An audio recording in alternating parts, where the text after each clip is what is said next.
All right, cool. Madam Bose, but 25,000. Was it 25,000 US or 25,000 rands? Okay, in short, let me just say, is from December, honestly, it has improved.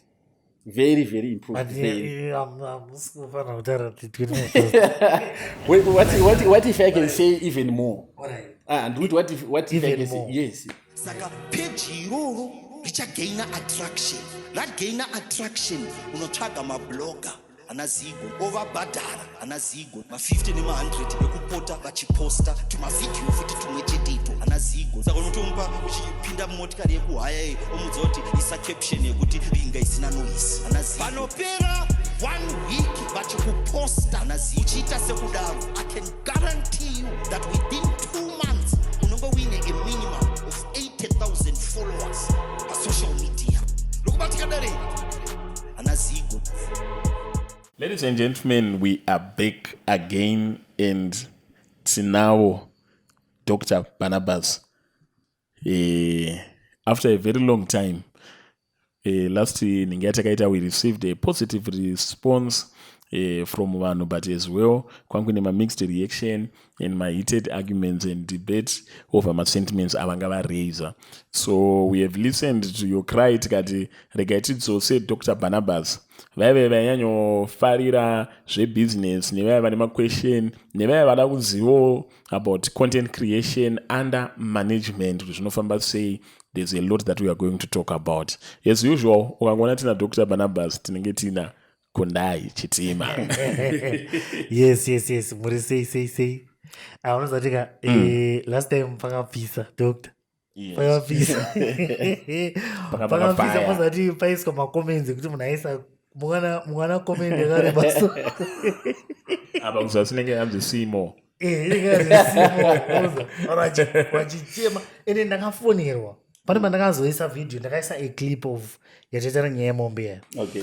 Baba ndaifonerwa musiwo ndaita ndenge ndaadvertisa something vanhu vachifona vamwe vachiti chamarika doctor kwaya hasitombweziva vamwe vati but sure man sure pana vamwe vaitofona chati ndikadzichokwadi sikatombochanga nekubvunzana upenyu. Dr. Murise. Right, makadiko guys. Mr. Zigo. Aiwa, Mr. Zigo aripo. Hamuna kupinda here tsekwende paexpose madoctorate effect. I think the one that I have is nothing to expose because ndina kuinda kuchikoro kai inini am proudly mufudzi wemombe. And zvema doctorate chokwadi izvi it's not part of my business. Avusema anonzi ma thesis. No, it's actually a given. Saka na wapiwa chinhu unenge wapiwa hauna kuchishandira wapiwa. Yeah, even though now I think later we awarded this muna 2021. All right. So I think the process yakabva yaramba ichienderera vanhu vachipiwa. Pane time yazombopiwa vanhu pakaita noise. Then ndozvokungonzwawo handina ngonzwa kuti hanzi haikoti akazoti noyanalify madoctorate noise. Saka ini pandiri ndashiva ndobvisei handisi kurishandisa handine naro ndakangopiwa and you know ndakanga ndatomboramba because these guys vakaita reach out kubasa email yakayathrough kubasa then kandaziona kuti zvavazondifonera the guys vaiorganizer and they called and but no, this is okay. Harvard is just a certificate. Hakuna anything document ndiro Harvard, but vanhu vakagraduate from there. And then kuna kutakapa the guys like the lady Oliver Mtukuzi were given. Despite a lot of names they mentioned, wakabagati saka zvakadaro muchipa vamwe malegendary chingondipa iwo ndipinde mukati. But now unozaka wagara wanzi kuti uchidzima zita ka. Vanokudana and angati everyone anodana zita ndochirega kuti aiwa. But otherwise, my doctorate, honestly, for me, it's not something that I would say impressed me. In 2023, I received another offer, a doctorate, and these guys, they're in Arab, somewhere around there. All right. Yes. And I was supposed to go to I don't remember that country where we were supposed to be kept and all that. So but why do you think a lot of vanhu vatinoona vari well accomplished vane mari dzavo vane mota dzavo dzakanaka, vane madzimai avo akanaka, dzimba dzavo dzakanaka. Why do you think most of them they still want a doctorate, a PhD, a chichi? I think nyaya iri patitle unenge usiri content nezvaunazvo. Inini, you know, when we talk of humble background and when we talk of issue yematitle, hazvinhu zvandisinganyekesa pahana straight, because title kwandiri needs nothing. Even status yekuti hatinoti vanhu vemari tomingila nevanhu vane mari, I don't mind. I want to mingle with people as a person.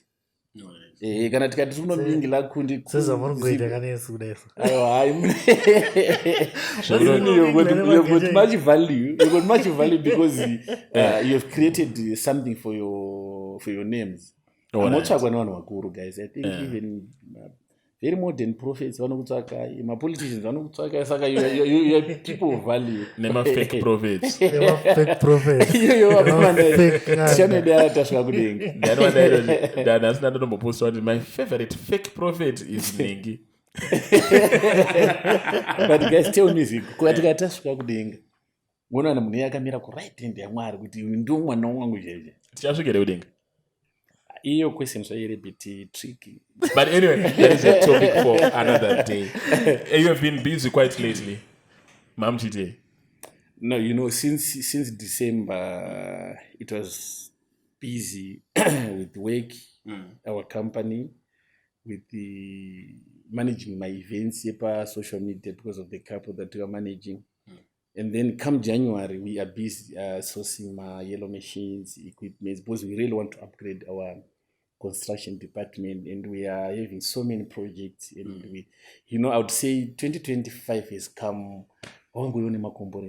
Yeah, I know it's actually a good year. Company yenyu construction munongo engage nema high profile clients here, or isusu tobva nabudiriro tokwanisa kutovakawo chichitiro namapackage anoenderana nesu.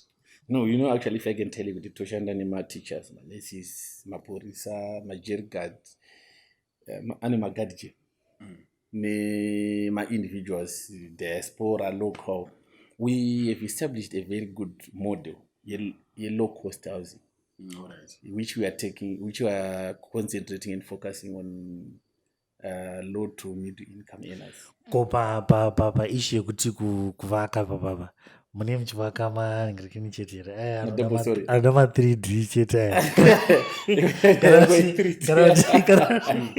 kana kuti chero isusu dzedu dzechichedamo wako mazaisitedamo wako zvinhu zviya maziya.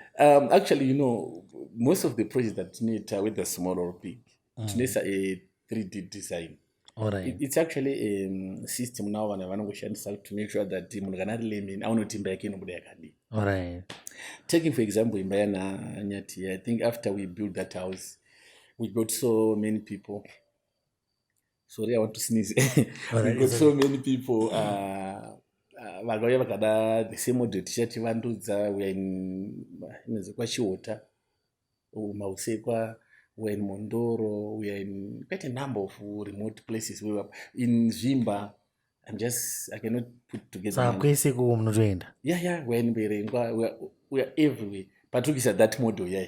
Alright. Because when I got at 10,000 Bandova Saka, and this one tells everything. So we are doing that. What's that? Let's say my tiles.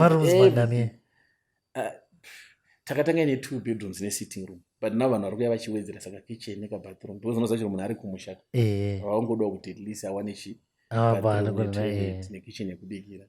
So it's just that model.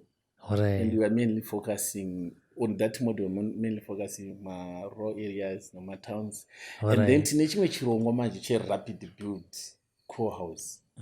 That one is going to be a star, because what we did is when land is cheaper RDC, rural district councils, but urban setup, yeah, it's very affordable.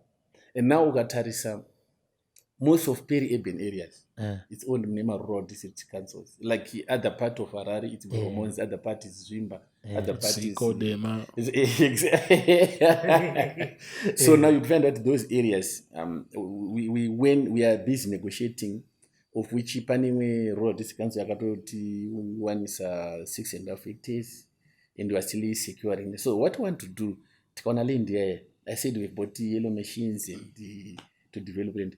We are going to develop that land in terms of putting infrastructure, roads, sewer, water, and water reticulation markets. Then to Vakira Zimba. Then takuchitengesa dzimba dziya at a very low price. Tine course at 15,800, a very complete course. And inokwanisa kuzoexpanda kuita a big house. Saka iyoyo inenge iri yekuti kana ndikange ndaiwana inenge itori nemapepa kana kuti masubject. No, inenge ine mapepa because we are trying to get a list like this particular land that we got. Inenge iri a list from the council. Alright. And we want to develop teta title deed survey. Tesa title deeds. Unochitotenga uchipa title deeds. Alright. Anenge asiri masubjectives. Because panongonzi RDC vanobva vatongofunga kuti subjectives. No. Under rural district council. Saka land inenge iri under rural district council. It's a preparation to expand into a town. Alright. Saka nzvimbo inotanga iri township. Yoita growth point. You also in a town status depending on the infrastructure inenge yozoita city.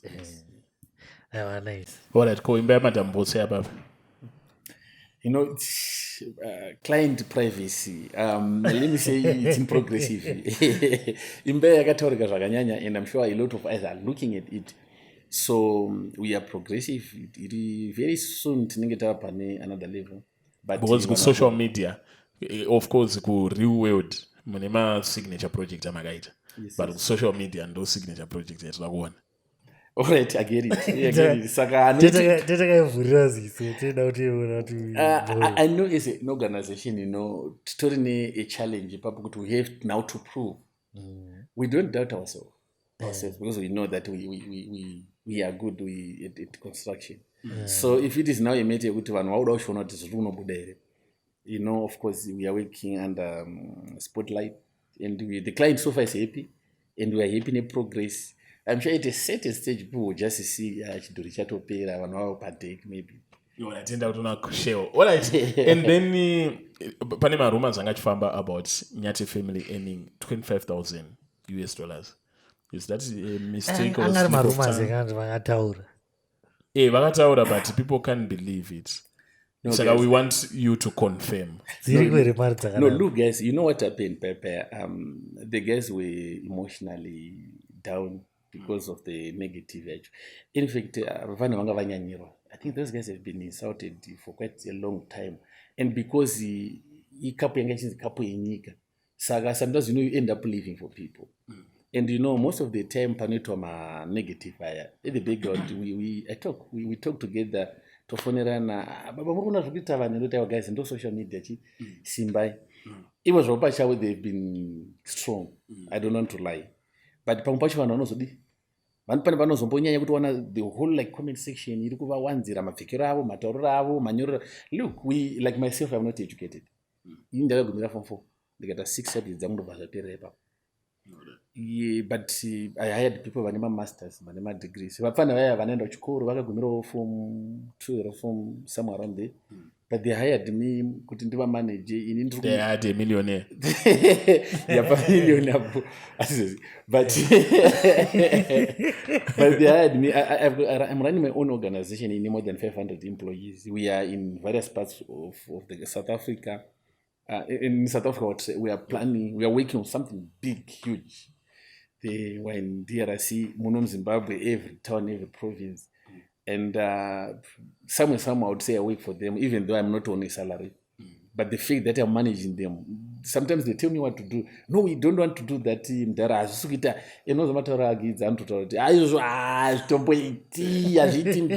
I would need to it's a straight talk. Yeah, I would need to convince them. And we clash sometimes. When it's running then not in terms of content, in terms of my traveling, my movements. And I'm very worried, or concerned, let me not say worried, I'm concerned with those guys that are to end up Cape Town. I should know where accommodation, means of transport and everything. Because they need the sort of protection. Because Murudo, hi, how are you? Last time we went to Empire Palace to Mujobek. I didn't know kuti magazara team redu. Team rakauya and then South Africans they come and vachitanga kuva greater. Saka unozofila kuti if they are to travel alone vari two, vasina that kind of protection, you would not know kuti vanonga vasaita sei. Especially vachiearna 25,000. 25,000. Vasina mari. That is something like 150,000 US. Yeah, they are very... 20,000. 25,000. That is how much?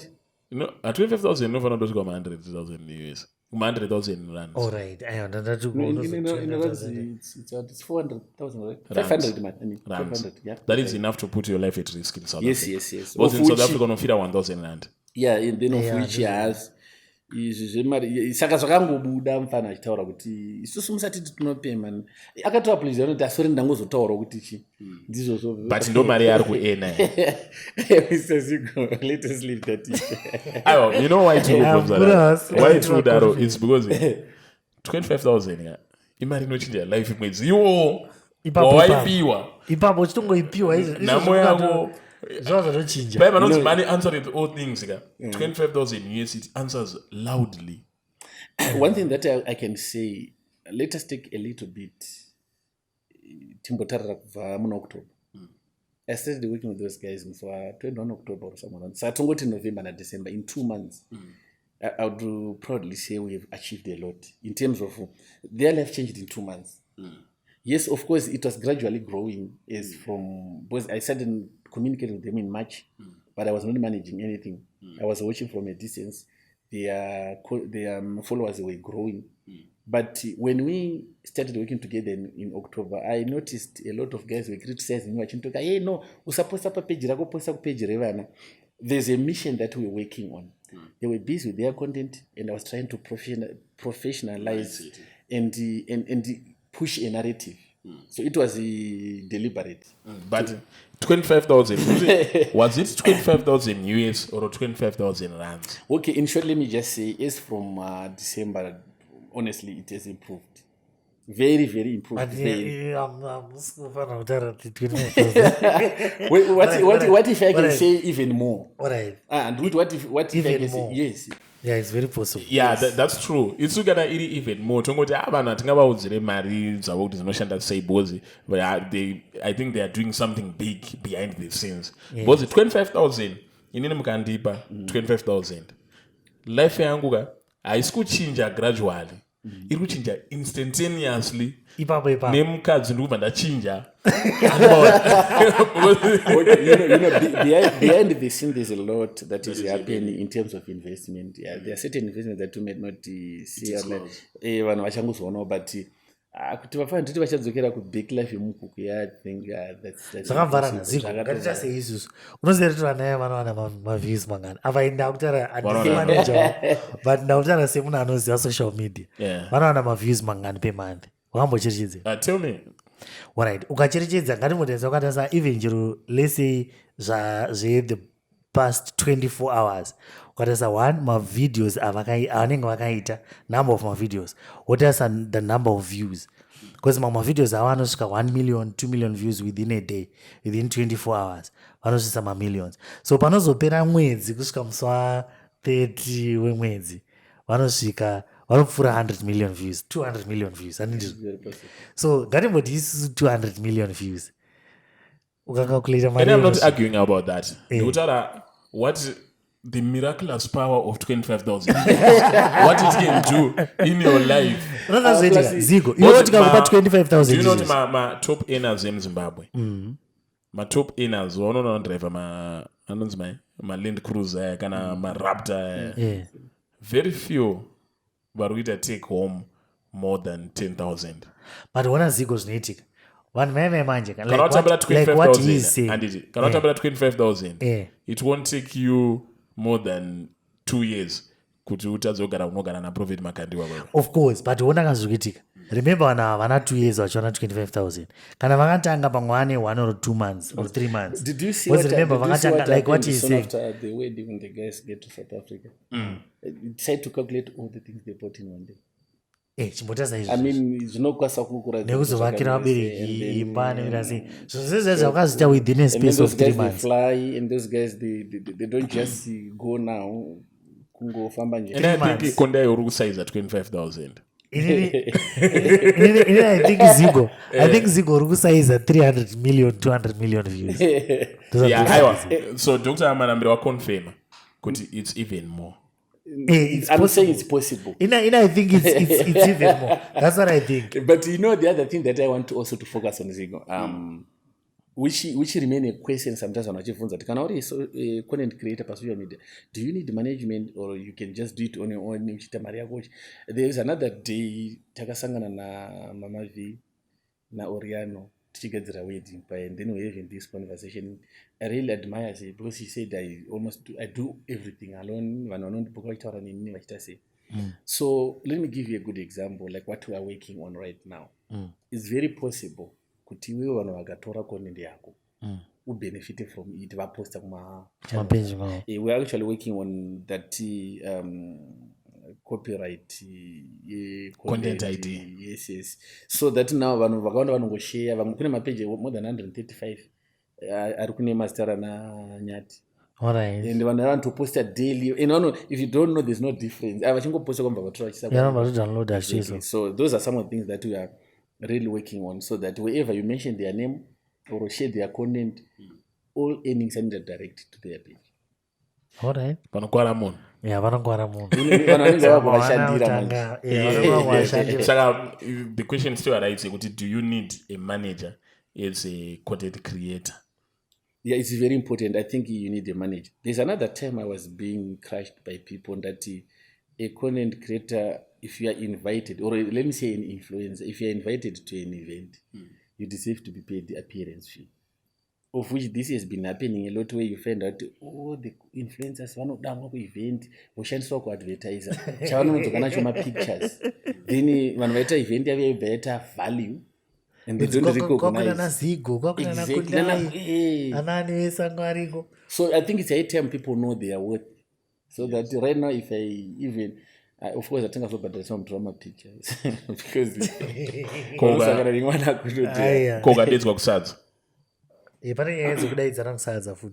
guys, all right, I will answer that question to me to inzwisisa. Nyekudedzwa kuchikafu kusadza iyai. Kana wandidana kusadza, let me know kuti tikuzokuadvertise kana kukupromota umbinga wako here. Kana kuti it's a mere lunch. Because kana tapewa uchizotora mapictures uchiradza nyika yose tongwanda ndine vanozoti wanitengera sadza and then uchitusenda. Pane zvaitwa nevanhu zvandakavengerwa at first nchitora brand na Nyathi ndakati kana uchipa vana Nyathi ngaitwe off camera. Why? Because vanhu vaicapitalize on that. Usira chitrenda kuti ava pa wig, but usira chitrenda kuti ava pa chibegi grocery ratenga $10. So if you want to be attached to their value, give them money. But do you think izvezvi pane vanhu vachavapa something here zvinozvo? Because ngabe munhu anotambira 25,000 kana vakazotipa off camera togamuchira. I said to the couple, if people come off camera vachitipa anything, you receive. Ayo. So you're managing well the brand. And then maybe tisati taenda edu kuma next topic. Kuna vanhu vanenge vachicomplain that these guys, they are changing character wise. Vamoti pane kamwe ka pride katenge takuona mavari kavanga vasina. And it seems like vanhu vanofarira munhu ari background. Imimi pane machanges here pavari. Are they changing for the better? No, changes are there and they were going to happen one or the other. It's growth. You cannot remain single. So I was in a certain group during COVID-19. And they were crying isvo zvakaoma zvakaita sei. Chandakonyoti mazimba vanofarira munhu kana ari down. Saka mugroup iro ndakati kuvanhu, I'm worried. Wanona tikita mari boss taita food processing. Tega yawo. Maonera tikita mari I'm a bit worried because mari chino iri yakawanda zvoti pakuverenga pepa yaka. Ndonazoti tichapesera ndo pachaona tenje yedu kubatira COVID. Because mari chino iri yakaita usoti ya baby. Ndikabudiswa mugroup. Yeah. Pachirungu vanoti failure loves company. Vanhu vemuzimbabwe vanofarira kunge vari pasame level nana Nyathi or ana Nyathi vari pasi pavo vachivanzwira tsitsi then vakaona nana Nyathi vaenda vakudenga vakutanga kuti sikaisi tosara nani. And they want to keep them in a certain position which they want, but look, naturally they are going to grow. In terms of change, yes, they are changing. And remember, guys, those guys are in terms of age. I think a lot of us as adults, we are making mistakes and errors which are way worse than them. They are really managing because they are not that bad. Yes, of course, here and there, pane panomira vachibhaisa. The fact is I don't control their content, so they do what they want. But when I see something out of line, I quickly go behind the scene. Guys, I'm so about Zoria Monty. So I find a pavanga of Buddhisa. I was figured to my it faced no. How do you feel? Total run. I don't just go and give them orders, do this. No, I think that's why those guys are comfortable around me, because I always consult. What do you want? Those one on social media got inbox. Hey, murukudai. No, those guys, they do what they want. If I want something from them, I consult with them. What do you think? Then we negotiate. We agree to say, okay, this is what we're going to do. And I was offline. I was offline.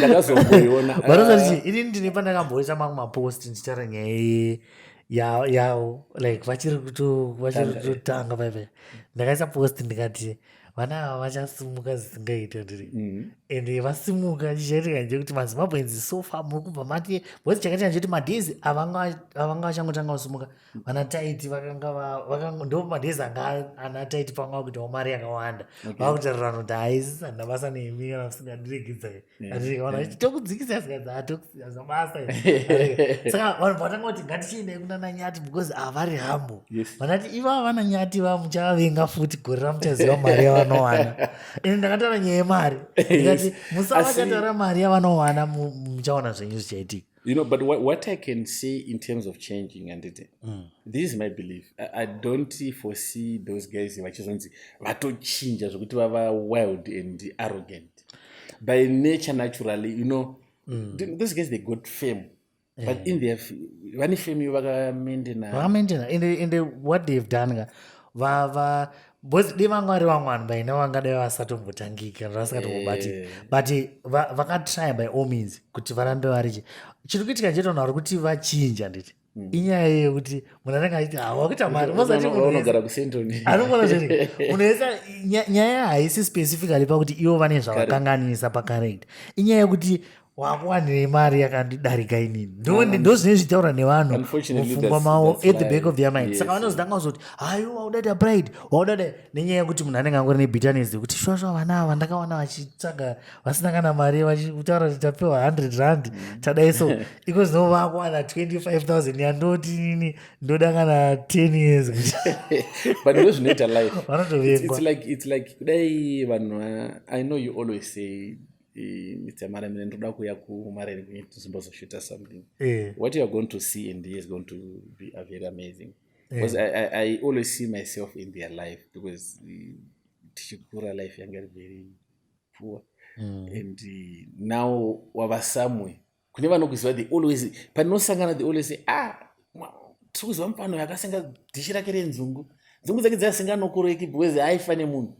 They still see me that time chitengesa chibage tichigosha chibage chitengesa and this other character which or this person now people see iwo kwavari is nothing and when I reach there that's why I not even the level of respect. It's only kono akandisa vanoti akasanoti totora picture mufudzi muda zvazvokufarira timu ranga yacharuta kuti iyo shamwari yotengesa papana vakana basa nazotichichi ende manje ukazotanga kuzoda kuisa kana maboundaries kuti akaoneka boys taidai but iko zvino varamba vatanga kuti wakuita pride another time ndakanga ndine a very well respected person very well respected person a very high office so taina nekumaraini kwedu saka timu rangu rakada kuya nesame attitude yayo but zvaizomakisa saka ndakaita kacode shuta kwakadistance unokahanzwa kuti aiwa pandapiwa chi ndapiwa kabounda and that time of course ndakaona kaclash ndiri munhu andakadzana nemclass tiri mabest friends. Unfortunately we are not talking now. I tried to see ndipapa ndakakanganisa but it's natural. So in short munhu kana achikura anochinja munhu achikura even paearnings anochinja asi what I can guarantee you is those guys I don't think they will change for the West. Because vanhu vanotorwadziwa kuti most of the time tinoita conversation kuti baba honai vari kuti tadai pane patiri kukanganisa ndoti guys sometimes it's not pani pamuri kukanganisa it's only kuti people expected you to stay somewhere where you naturally maifanira ramba munonzi muchima mangwana mukuku. maifanira ramba muri mumukuku muchiti nhasi tamuka tirodai muchinzizazvavanoda saka iyo nyaya yekuti wakwanisa kuti tamuenda kucape town for a holiday vanotanga kuti ina hasana mboenda ndogara mucape town but kubeach kwacho hasana mboenda kumonofara ikoko saka anotokuvenga munhu aregedza. Do you know those guys when they are traveling, what I normally do, I prepare their itinerary. Itinerary handite yekuti vari kusvika apa vachitorwa nani vachienda kupi vane vhende saka it is a very nice program and Gilbert loves it. Saka Gilbert amumusiro leeway kekuti azomboti you know those guys by creating content together they've come so touched, the bond yavo yakakurisa. Mushure muchato ndakanagidza iwe Gilbert auchaoni mudzimai wako nhasi wozomona mangwana paakaenda noitova makeups. I looked at him, he was very disturbed. Nozvokutonetsi kuita sokuti haminotashewe because akarambomudza saka wakuenda neenda ne. Do you see that guy atete coordinator taibatsira naye ane mufana wake ndiye akaenda naye manje taiwa usitorera mukadzi zvanzi kana man but so ndakazosera ishanda naye the whole night but takarara kuma 3. There was no room for him to anga kwasenda unorara. He was missing his wife. So when I look at those guys, I'm someone who value marriage and family. So kanchona zvakadomozotana sometimes I feel so happy. Wow, look at this guy. So that created to my pathway to Gilbert Ashotoki. I don't know even even you know my friends you'd find out most of the guys when do not associate now. Madzimai ava anodonditrasa 20 cent kuti mafesi anotozonyepa kuti aya kwandiri ndina Marambire ndatotrasiwa zvavo ndozvinoita mafesi angu this guy is very very humble and integrity. Ndimakandiwa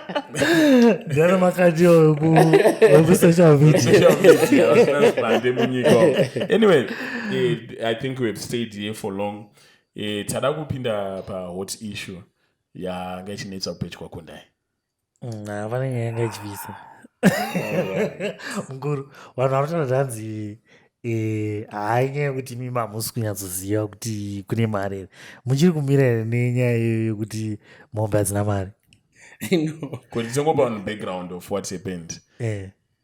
Patakaita last podcast naDr. Marambire we're talking about things which zvinoita kuti mari and chichichi kundai as a creator ari kuita travel farming business akasvika pakubvunza because he now seems like a farming enthusiast. Saka tototarisira kuti manje anopiwawo chifamu chake chaanotryawo chichi. So Dr. Marambire wakata shoot down the idea yemombe vakati mombere mombere saka pakaita vanhu vakataura kuti no Dr. Marambire pamamuchitaura bwezi imi makataura mukati kwakaisa mukomana wemombe kumusha mari yaunozoshandisa chichi ende makacalculate and it made a lot of sense. Saka kune vakazouya vachitaura kuti no alright tomboti izvozvo kuti une mombe dzako 7 but inyaya yekuti hamusi kuziva kuti kune mabreed anoenda ma5,000 ma20,000 machichi plus kune umwe wakazouya achita vana isusu tinoita dziri commercial zvaa zvokuti tinoita dzakawanda chichi ndo panenge pane mari yakawanda. Imi munotiona hapo? You know, I would not dismiss kuti business remombe rikwasa kuita mari. Maybe titakuta the level of money that we are talking about. Atimboti isusu like an example kutoti munhu atinoita commercial farming yemombe dzandinokwasa tengesa it 2,500. You know, honestly, which means that cow inokwasa tengesa 2,500 one imombe inokwasa kuda maybe supplementary feeding. Inombe inoda kuchengetedza nemishonga yakasiyana siyana anochitenga and then imombe inokwasa kuda maybe 2 years kuti ive matured kuti utengese. So alright, let us say wewe ni mombe tombodhilana iri 1 even though zvati pamwe kwasata dzakawanda but it's very rare tungaita more than 10 cows dzakadaro. Imombe kuti airare pasina light inozorumwa nenyoka. Ndakamboenda kunemwe restaurant ku South Africa kwavanobva kutaura kuti hanzi nyama yemombe yatoda kupai yaimwa wine yaimasajiwa yailarama stress free life. Kuti dzimwe dzozorora pamubhedha ndakaenda kukenya ndikadziratidza mombe dzimwe dzinotoiswa maheadphones kuti dzinze music kuti dziri angano ndo vanachitodzipa stress. So ukatarisa mombe yakaita seiyo handidi waenda 2 years, let us assume kuti iwewe yofamu wakakubhadhira kumari inenge iri reasonable $100 pa2 years is 24 months. Saka vanenge vachimubhadhira $100 yado vachi 2.4 yatobuda. Then iwe kana uchishandira kusiti uchagara uchiti every weekend kunoona mombe dzedzi urudira fiwo ye $150 mumatama. So there's a lot of mombe nendo wakufisiting mombe maboda. Exactly. Saka you'd find that chandakaona chinoita kuti business redu vanhu vatema risabudirira tikaona figure we consider it as profit. Ndikatengesa mombe 2.5 ndoti ndaita mari 2.5 hatichatarisi nawo ma-indirect costs aunenge waita incur during the process.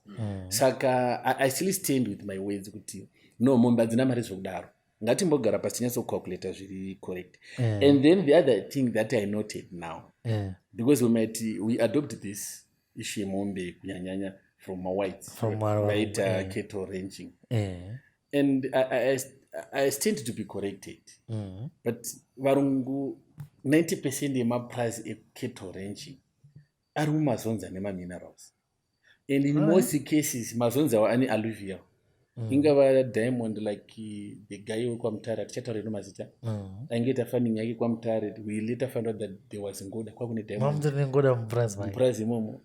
And then tikapinda muna Nambere ngwana na Shurugu, even kufamure former president Ian Smith of Rhodesia, his farm was in Shurugu, kune alluvial gold even underground. Tupinda muna Nambere ngwafela bus ma areas osawaona kwakaiswa ma cattle ranching kune alluvial minerals.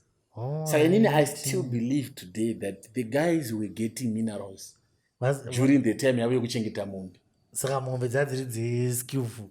And it's easy kakuzochengeta mombe zvekona une mari because ukaona kg. Isusu now tichitanga kupinda mumbere ngwa in 2011, 2010, vanhu vaiona alluvial vachiona 6 kgs, 1 kg pamusoro. But this is the area yechengeto yechinzi cattle ranging yesisi nemamwe maprice evarungu. So we need to check correctly to say, all right, animal husbandry mombe, business iri kufuwa mombe, ndiro chero rine mari, or the guys who are trying to copy from, vane zvimwe zvinhu zvaivapa mari, they were enjoying the alluvial minerals. Kana chiti alluvial minerals tikutana ma-minerals ari paground ari pasurface, asingadi any means of mining, kuti nongosvangochera nebadza imweni itori on the surface.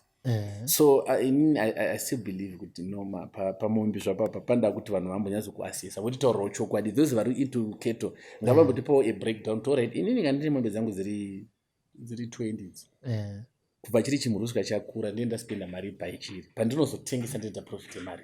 Pane yakatengeswa mari zviya 4 million rand, pane yakatengeswa 4 million rand. Mombe iyoyo yakanetsa painternet. Ndakainzwa. But now you know, let us be realistic because this is business we are talking about. Ingani dzakatengeswa ne 4 million kubva tichizvara uri in history ingani dzotengeswa every day. That's the question. So when you tengeswa 4 million, it seems like more like exhibition. More like auction, people they will be bidding for that. But so you look, I'm someone who is so practical. Dapa kunyote semuna sinaenda uchukuru. Semuna akapoa doctorate. I'm very practical. Just kuti ndoda kuti angati tori nyaya inobatika. All right, isi kuti business really ndo mamira rakaita 1 2 3. This is how we are making money. Right now kandibvunze no construction ndokutaura kuti all right, we take a bill of quantity. Kuwadi material supply cement tinoitenga mari tichitengesa mari. Saka it's not easy kuti munhu udone. But now most of my business edu isusu vanhu vatema anodona because tinotiita gross income as our profit. Easy zvindikaita business kunde munhu akaya kuti muri kutora ma pictures ukudana kana kumuchato yatora ma pictures uchaja 500 munza muna chitende ne 500 coffee vanhu vachaemploy time vachashandisa vachiedza and everything at the end of the day paunosara ne $100. So that's why chiona vachizopesera vienda manje kumaprofita kunotsvaka kuti mari yangu kumaprofita paTikTok. No vanhu vanoenda kumaprofita vanoti no ini pamwe pane spirit inondidyira mari ndikushayiwa mari yangu tiri kuenda kupi moti hano ndine shavi reurombe rakandigara no ngatimbotanga tacalculate you know patakaita our annual general meeting we review my income revenue yaletitawana department by department so kune department rakatipa isusu revenue tose takatarisa kuti tisiri tutu takaita mari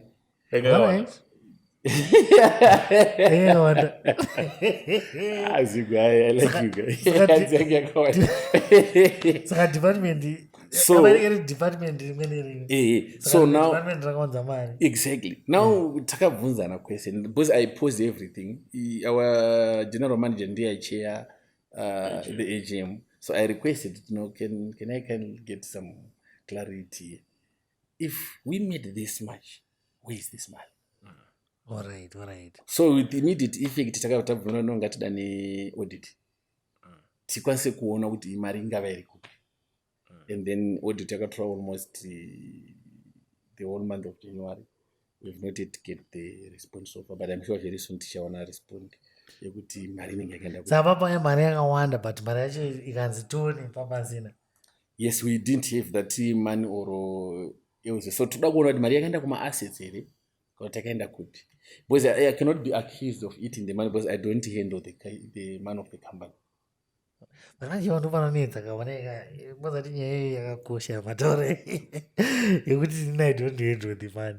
That is a good thing. But oneka isusu todaita mabusiness. Yes. How do we do this thing yekuti inini handisiri ndiri kuhandla mafinance zigo yonoita business rako tisatandosvika ipa patingopedza panhau yemombe saka inini construction tingati ndo business ramakatiratidza ndo muine mamwe amina watizozati rinonyatsokupai mari nderipi maybe it's aluve but anyway construction necateranging ndechipi chinavo chamunoona chine mari as long uchiwana mabasa construction ine mari because construction is instant money. If you say go right now you give us a 6-room house kuti kuvakire at most tutora 2 months then you get our money to go. Saka let's say maybe tabuda ne profit 1,500 imombe ngani, but mombe there is constant demand for meat. These are two different things. Constant demand, what about supply? Imi kuti musupply, how much time do you need to raise a cow to supply? Iwa vane basa sure wezi Mumbai kuri mangwana makuseni kana kuti 2 months unengaita 2 months unengatengesa mombe iri inenge yakupa 1.5. That's the question yatinogona kungobvunza. Ina nchiti nini zigo iwe unoza wao ukamboita business unozita akamboita kuti ari kuita kuti utishwa ini mari ndiri kuita business but mari handisiri ndoibata tozita sei wavo tozita sei. No, this is how it is. I know maybe kana uchiri 1 uchitanga business unotanga wachaita everything right then uchizonosvika paextend it's very good kuti uzviromore from direct handling of the business. But oneka nyainetika ka isi ndichitika ini ndikazotanga because pamari ndo pamaungu ndoneka ngopa munhu mari. I think kundai paari kurasika because kundai version of business raari exposed to alright not version the magnitude but business resinotanga kandini ndikunotenga ukaona iwe uchiri kuda kubata mari kuti uchiri kuda kubata mari business rako richiri kuita mari inokwana momwe mako onanyeri vanava isisi tiri kuti handiti vanhu vane mabusiness ane magnitude sezvamurutarai yekuti mamusiri munobata mari handiti variko but obviously you start from somewhere ende kana watanga from somewhere uchafanira kuti usvike ipapo pakuti utransition from business rekuti ndiuri kubata mari nekuti uchizoti mari handisiri nda kuibata. How do you transition? I moved from handling the money very early, I think in the first 2 to 3 months. Why? How did it happen? It's like this. It's just we went to build metro supply and I was driving and then there was someone who was receiving cash. Like one was my cash, I not receive a cash. So the setup ndekuti kana munhu receive a cash inoenda kuti from there ndo panenyaya because ukati sime kuti cash yatengeswa the whole uchisvika manhu ronzwa uchitora cash urikuenda naye kuti of which we need to avoid that. I always talk of a secret box. Better to have a drop-in safe. Handiri kupaona. Ona mkuru. Let's say ini ndikutengesa mafoni angu mtown kana ndiri kuita zvandiri kuita. Ndinoda kuita situation yekuti nanzi ndiri kubata mari. Yes. Zvinonyatsofamba sei? Right. Kana uchiorder mafoni wewe kuti atengese. You can do it maybe for the few days. Then it's very, very important to track someone and doesn't that cashier. Wotsvaka someone anozotengesa why. Iwe uchiwana time yekufocus nekunotsvaka kumweni kwamafoni because right ukabva kuorder uye ugara uchitengesa mafoni. Which is musoro kurara una income. Musoonenda kuorder unose wakavhara shop. Which is not the normal way of doing business regardless how small it is. Kokeshia anozoendesa kupi mari yaatengesa musiwo. Yeah, ndachida kutaura ka system kari smart kanokwanisa kuita. You need to control how you receive money from the customer to the business, and then how do you bank the money. Can I cheat bank? I'm not necessarily means putting into the bank. Wherever you put money is banking. Mango select pamonesa. So now the idea is money should be banked the same day you received it. Kana tikatengesa nasi patino close na 4 kwati na 4 o'clock. Mari ngaino bank wasiyana nemari. Submit mari samo. So no process inechida kuti itwe. If you feel like look it's if I can share more information I would disclose my methods and it now no vakarobewa. But you think smart. If it means you've got a table you can so far kura muchaburo shamari kana wachaisa iburi nderi. Isamari yako muchipepa nyora date kanda imomo. Doctor kunde anochengetera mari kupiwa. Andina. Ndinoda zvaunongota nezvimwe kana mapedza zvamamuchita zvese teirapera nditi. Of course I don't believe unotanga na cashier because probably ukatanga na cashier unomubhadhara necashier wacho usati wane mari kubhadhara another employee. 22-3 months that's it. Wana nditi cashier receive mari. Cashier havana vachaenda kumba mari iyoyo. Inside you've got a cash box mukambani menyu or you deposit mari kwamunoita sei kwamunoideposita ndotuma ways andoziva. Kana mani udeposita kwamunoideposita you go and take it mangwana futi mada kuishandisa mine daily plan noti muda kushandisa mari ichi zvakadii hazvi zvongoti iwe mari we are really talking the very correct processes of handling money. Yeah, I'm a businessman.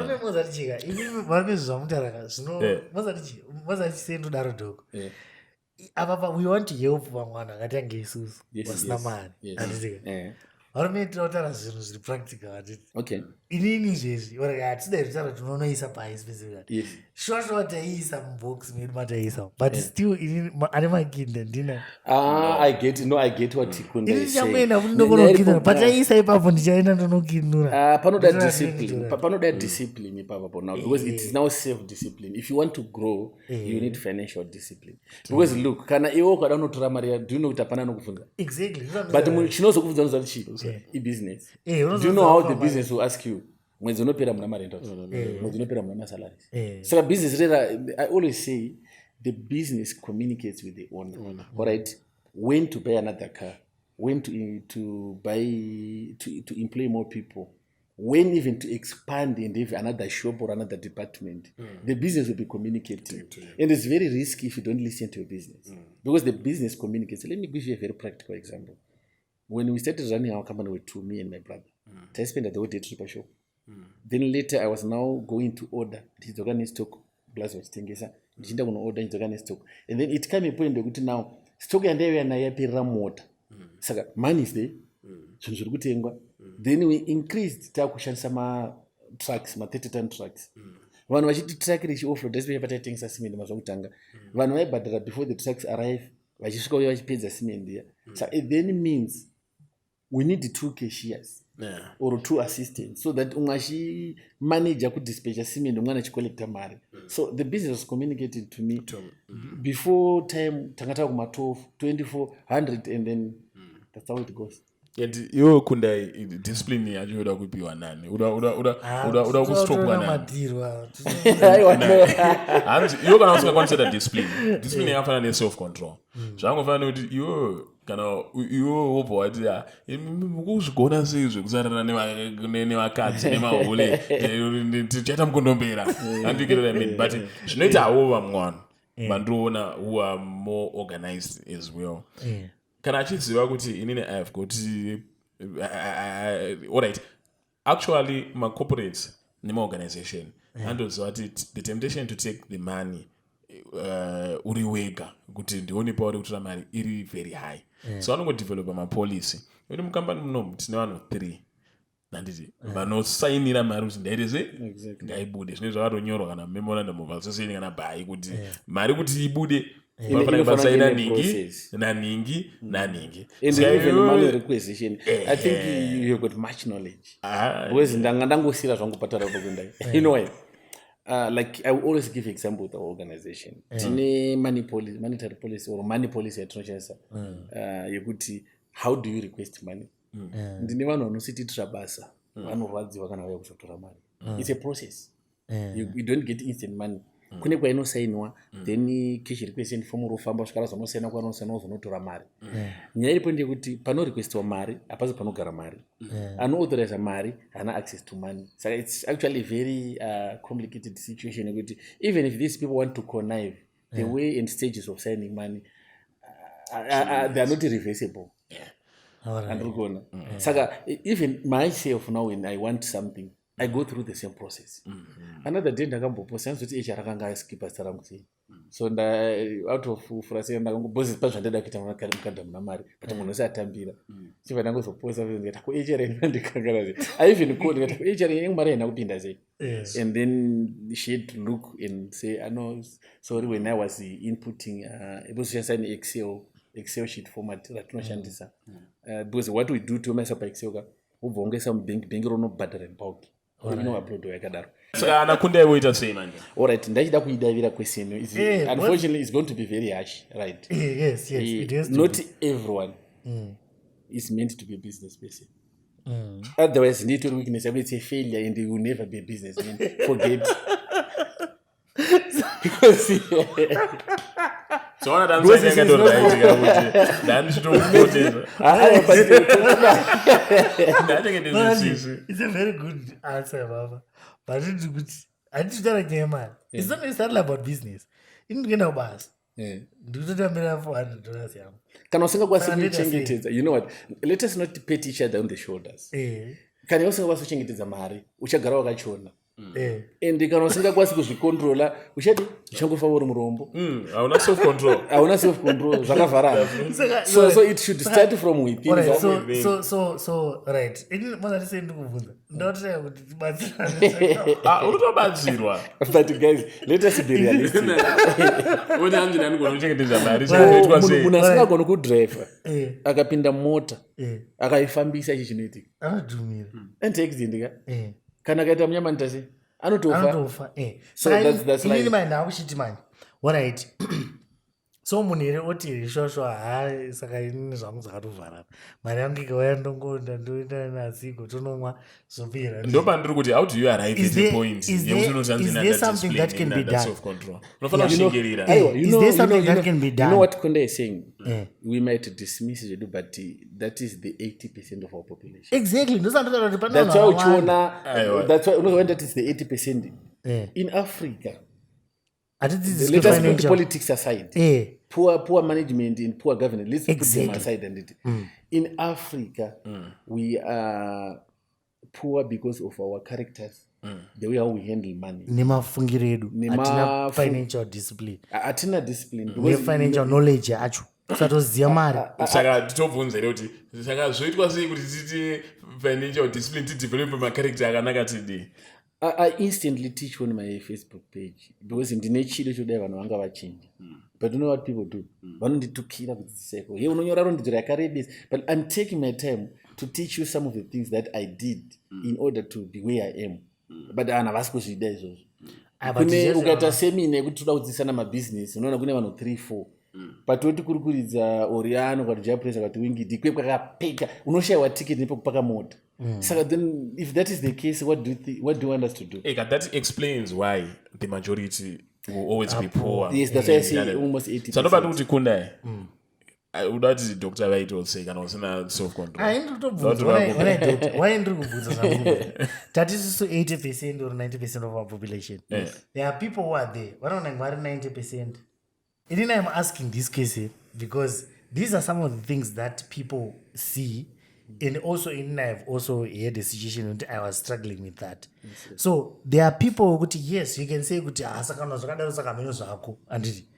We can say that meno zvako sha, but kune umwe munhu anotodawo zvafanira kuti kune munhu anogona achienda kana tomboti munhu anoba kana anomwa doro kana anosvita mbanje but iye anenge achiti zvandoti zvasi right but ndoita sei kuti ndizviregedze kuzinzisa kuti yes handina financial discipline handina zakati but how do I get to a point yekuti ndakwanisa kuti ndizotaura kuti nini muna 2025 ndandiri munhu anga asina financial discipline but iko ndanayo. Right. There's something which they always say, a wake-up call. Pane ma-incidents anoitika mulife. And don't believe kuti kana Mwari vauda kuchinja life yako vanomashandisa. You might find out pane mumwe munhu anokudza kuti ndaimwawawo zvendaida mbaona one day moto yakapidiguka ikakrasha into ashes. And I survived. Since that day, ndakabva ndasiya. So there's always that wake-up call. You need to get every individual when it is now time for transformation. So, unfortunately, we cannot wait for that wake-up call. But the advantage of social media, internet, and all that, we are having a lot of podcasts. Iwo pachako sedunga munhu. Ingowo munhu yanoti ndoda kunoteerera. Ndoda kunzwa mwana zvita sei. Ndoda kukopa. And ndoda kusandura life. Ngaingova a desire. When I was young, tichiri kurisa mombe kumapurazi kweke. Indaitaurira vanhu kuti unozwa kuti kana ndakura ndoda kuzoita chakati zvinhu zvakanaka. It was my desire. Let me tell you one thing. We built a house a certain lady ari ku-UK kwachigodoro. So one day I had to drive neajanzi yake tibva kwachigodoro. Saka we were just talking and I was sharing my story, my background with them. Actually, do you know kuti ndakadzidza week now in same class kuboarding? Aimuka usiku mclass achitaura nyaya dzemabusiness ndichazodai. I'm talking of vachiri kuchikoro. Look what he is. Saka it should be something from within. You should have that drive from within. Ukonosina that drive. The first thing that I can say, find that drive. Find yourself. Find your purpose. And if you cannot do it for yourself, then do it for your children.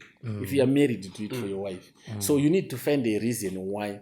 That's why ndachingogara ndichipusha mfano chitiyo toda kuti tinekata kusangana tisangane pana mainini because right now let me take a good example of my brother. If he's okay, I see he's got a very nice apartment and life yake by he's driving. Life yake tingati iri correct. But driving a funny car. But ukazenge nawa mudzimai nevana it gives you a certain purpose of working. Imagine chamari, you look at your duplicate. Zigo junior wakachitara chikwa papa. You start asking yourself, this guy zina ndiko ndikusira mwana wechi. As my duplicate international. Roma mari kufoto But I'm guys very soon I'm going to have. Let me say this kunde mozondibvunza nditi. If that happens, choro ndisiri muno muZimbabwe. We should organize a very good present for you. Icho pane ako ka. What about already been? Mningina weekneo. Akanzi ndingida kuti kukupa mota what. Manzi ukarora, I'm going to give you a house. Shamari. Ukarora. Namotora nguva. 2 minutes. Hauchiki. Wakadzosa sakati kuti padhuze. Padhuze musisi patongo pa play. Yes. Chakunda Dr. Ata. Kana usina financial discipline, kana usina self control, kana usina bana waunga iwani that details say. Wangofana ndi munhu ari kuti anzi, inini guys inini andigona kuzvicontrola pakurara nemahure. Saka ndoita sei kuti ndisaite HIV. Izvabana zvatikaitewo. Unoregedza. Kuita sei? Andona, hanzi unoita sei? Unoregedza. Saka kana usina financial discipline unoita sei? Kuti unoona kuti inini ka. Alright, ndinogara chingomwa doro. Every day ndichingofunga kuti mana ndikutonzwa kuda doro handigoni kurara. Musoro wangu unotorwadza because andamwa doro.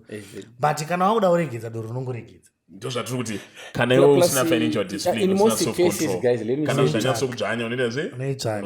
Let me say this guys. Timboti edu kuenda tichiva lenient pane zvimwe zvinhu. Tisanya kuva too harsh. Do you know that there is a purpose in everything that we do in life?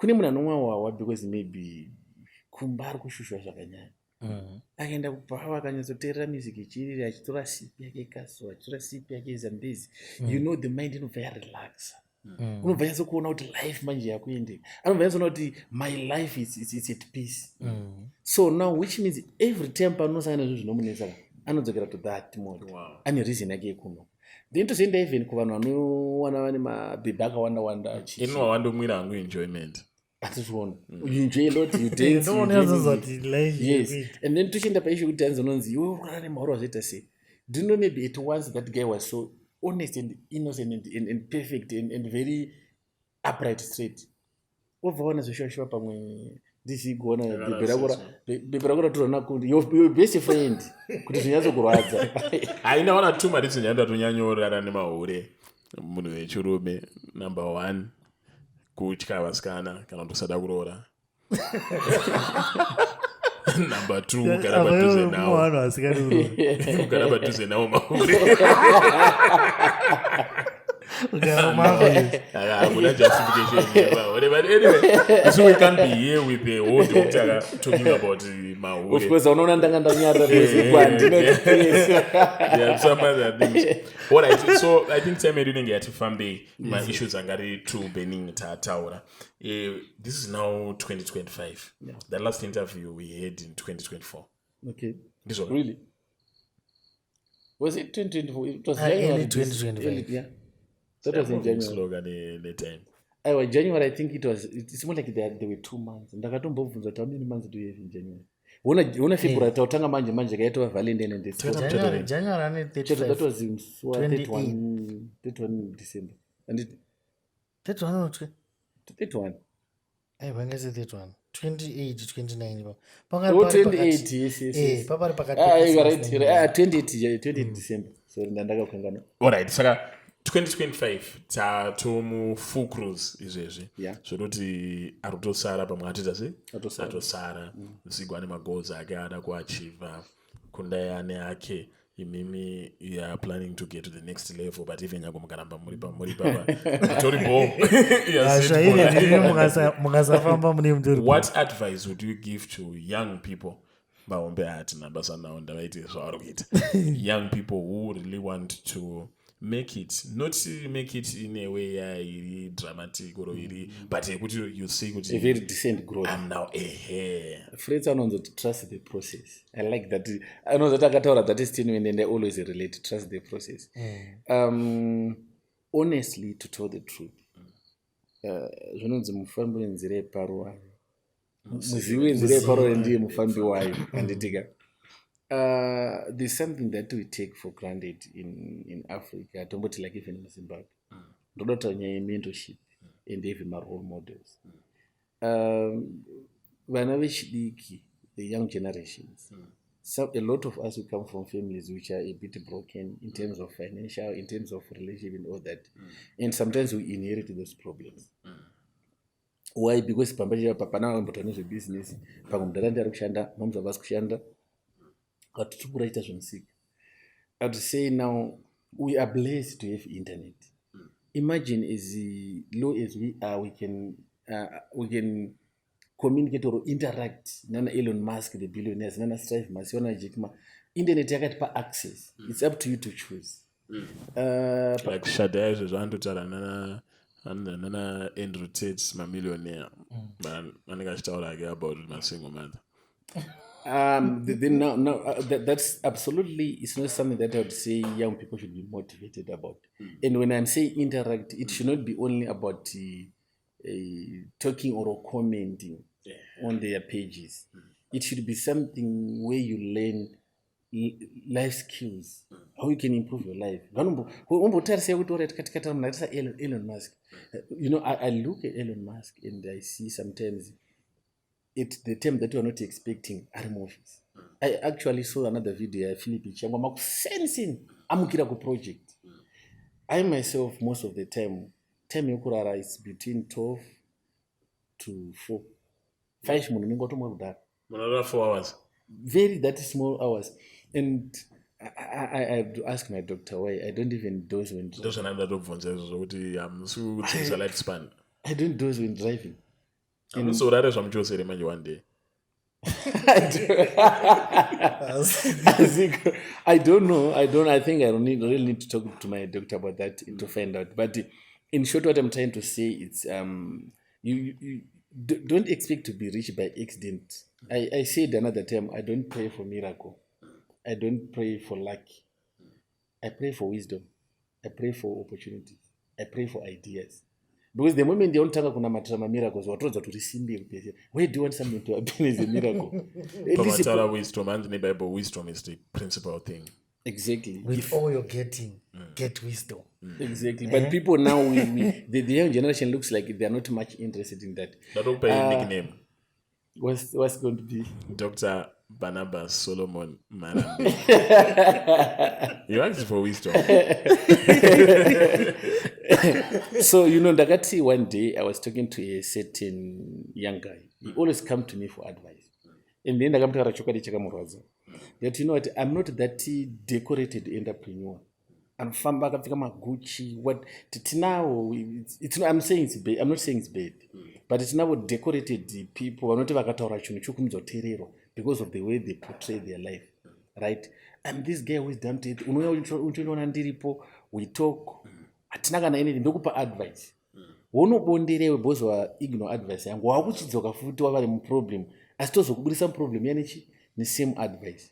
Achibva nipe a good example. Aicho chinto chakanibata manje. Zvikanzi mukoma munozvati yamunozondowirana this person mune munhu muombe se. Pandinoenda kunomuona anonitaura kuti yamangwana na 8. Ndosvikandogara mu office perception. Ndokwasamuona achidarika from one office to another ari busy. Half 11, 12, 1, 4 ndisati ndamona ndakangogara. Sometimes odozoti no anchakwaso kuona nhasi. Inda kuma-resorts, unorara kuma-resorts, amene vane ma-resorts kuma-guest houses. Chinaurara kuma-guest houses ndozokuona mangwana. So ndakamupa advice kuti in future ukasvika iwe uchida kuvaona vakati ndiri busy, at least sake of respect vape at most 2 hours. Kana 2 hours zikakwana ngavanhu waenda zvinonzi amukomana zvo ndiri kumanya enda. Sometime aendaida kunoona minister. Tete appointment ndasvika paya. Ndaona participation pakazara, boardroom kwakazara vanhu varipo vakawanda. Minister No, it's actually a cabinet minister. Minister. No, it's actually a cabinet minister. And then ndasvika paya, I stayed for almost an hour. 2 hours. Then I went ndarova pasi. Saka vanhu usi vazopera vaidi maybe checking from the schedule. We were actually communicating anyway. And then he called me and I came and then I found the I said, Minister, sorry, I had to rush. Can we reschedule? Then we reschedule another meeting and say, what you can do, come exactly by 8. And then I'll give you 10 to Vatauran. Exactly by 8 ndakasvika. Ndichinda mu elevator. Ndakapinda neanother lady and didn't know that was his PA. Sati tinosvikirana ku office pa reception pa ndobva totona secretary minister vari kuita kutobuda chi. Because I don't know with this setup. PA kana ataura zvavhara. Wotobuda wotoenda. And she was shut me out to say, so ndakatadza kuona futi. Then ndadzokera. And then I left her. Then later he communicated, maybe it was around the lunch. He said, no, we are back. I'm out of Harare minutes. So I was going to let us schedule for next week. What I'm trying to portray is value yourself so that people will not take you for granted. Now, the time I took us to set a meeting, ndichingosvika takatanga kunabatwa nevanhu vakawanda. There were other ladies vaibva kuwa certain organization echichi. Saka minister vachichaibva vanditsvaka boardroom. Secretary anga schedule in a way kuti ava ndo yafana kutanga kupinda. Saka ndakanopindirana pa reception. Izvozvo vanokama vaizvoti kana vakangorega kundiona indoenda. Yes, so it will depend with the matter. If it is a burning issue, you can wait, but in most cases ndozvoona kazhinji zigo. Muda kunoona munhu who inspires you to know nasi ndikunoona ndara. Wakusvika pepe unogadzika pa reception. Wagara pa reception. Wakufona kwaisudayirwa wakusenda message asi kureply wakagara pekugara 1 hour 2 hours 3 hours 4 hours pull down. Izvo zvokuitisa kuti uve cheap because in that person's eyes anobva aona kuti waona chimwe chokuita mulife. Saka ndakatogara pepe ndofana kutongodaira mamacosi kuti nditange ndikudayira call but ndichitoti hello alright meeting here alright, mine pane andangopedza izvezvi manje panapa. Can we organize another one ku Crown Plaza? Unfortunately, I'm not someone who encourages faking things because everything that I do is real. Yes, and that kind of a setup it will not help because office or reception. What you should do, if those guys stand up and go, then but don't be rude. Communicate with no, Mdara, sorry, something comes up and mama ira. Dr. Marambire. Use that kind of all right, I've got a young man who called me this evening. She goes, no, it's actually a very, very prominent person. So can you tell me at Satambo Sangana Nduda Bukamiti? Not could be. So Nangompa advise with Chekutanga, don't lie. As soon as the phone is answered, say your name and your title. At least use your title because he's a managing director. So the moment not managing director of a certain company, can I sing guys Chekutanga no Badokisa pass a certain level? And then articulate the things that you do of importance on what I'm referring. If you are among the youth who spearhead something, a program, you're welcome better because I need to talk to my program.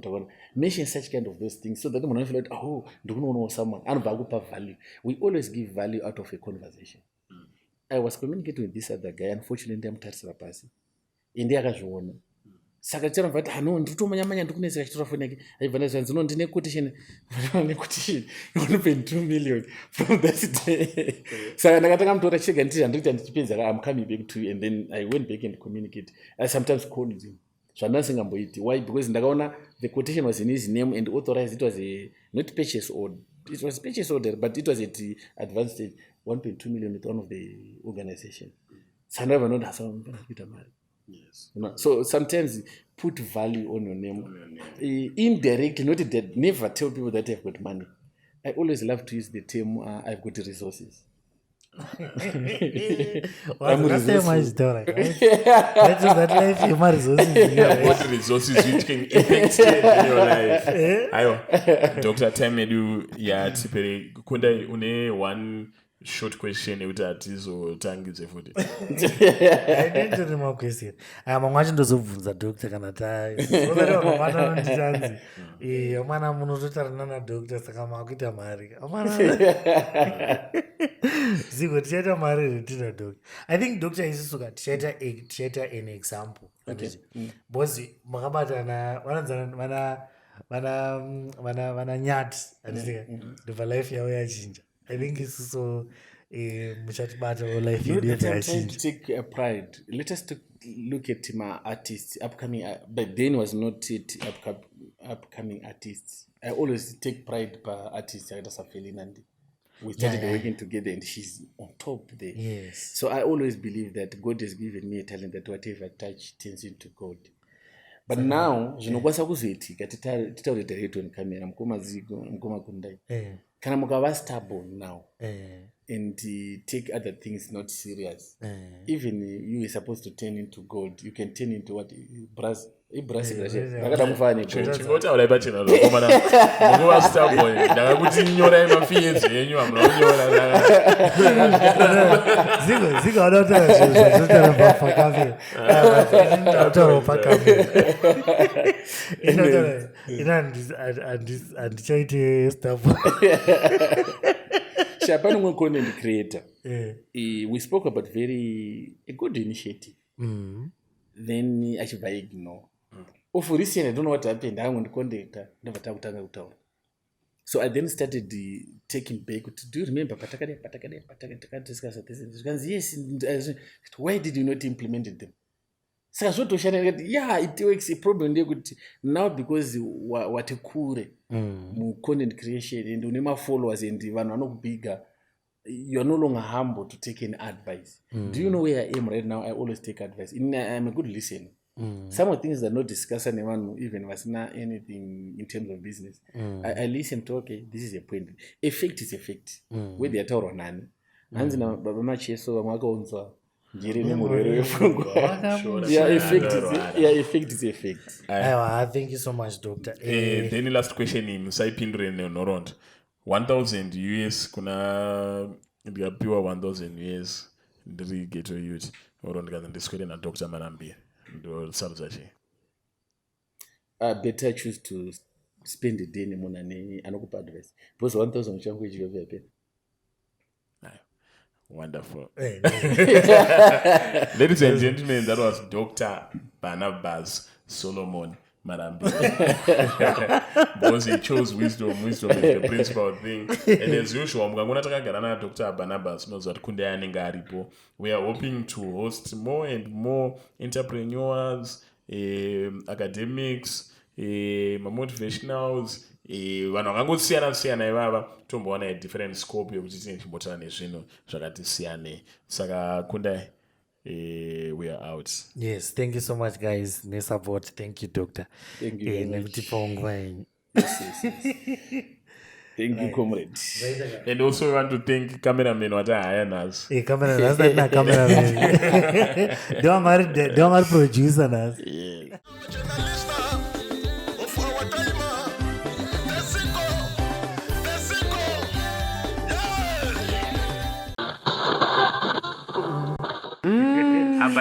Bars on bars on bars. Zigo coming through with the bars. Anyway.